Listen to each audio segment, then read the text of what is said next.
Welcome to the TA training series on how to perform the laboratory spot welding demonstration. In this video, we're going to cover the safe and proper operation of our laboratory spot welder. Spot welding in general is a process for efficiently and permanently joining two pieces of steel sheet metal. Before we cover the operation of the machine, we want to talk about important safety protocols.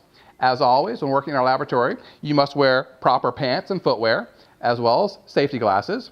In addition, you're always going to wear welding gloves to protect your hands from the intense heat produced by the welding process.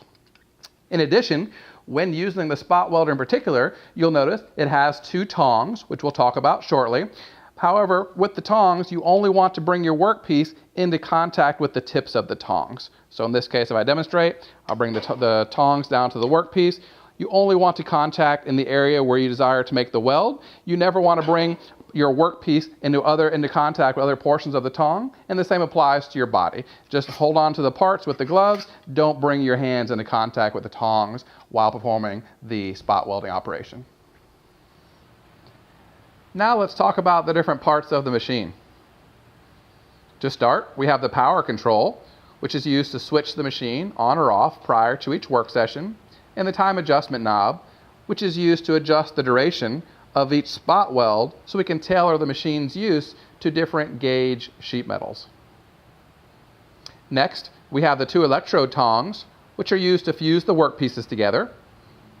And finally, we have the foot guard and the pedal underneath it, which brings the electrodes into contact with the workpiece, allowing the machine to perform the welding action.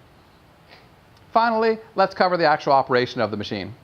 The first step is to make sure that our workpieces are in fact made of steel, so use a magnet to check those, and also that the workpieces are clean and ready for welding. That means they can contain no paint, oils, or rust. All that should be properly cleaned off the materials prior to doing any welding.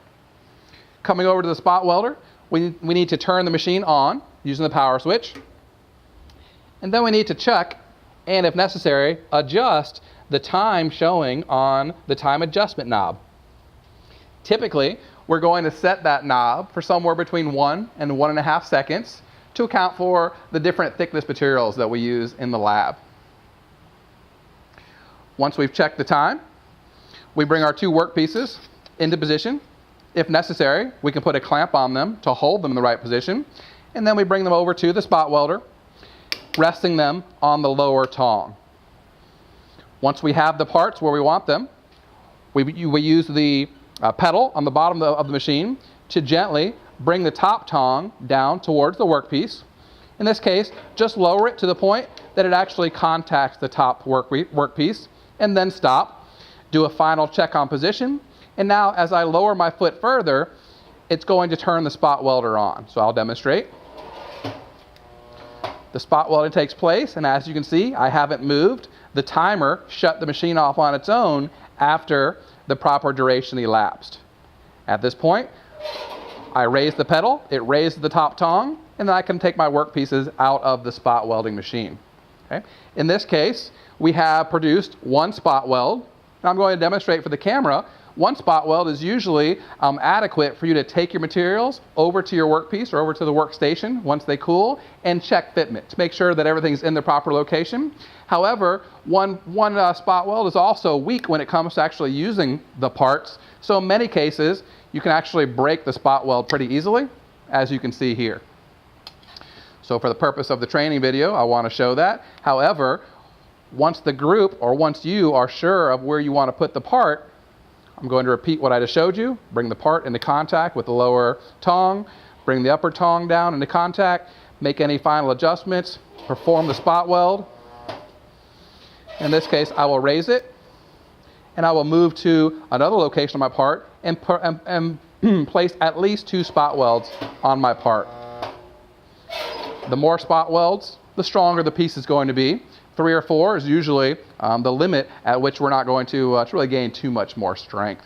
Okay. Final comment about what you just saw. The sparks that are produced as the spot welding takes place, if I perform another spot weld, you'll see them.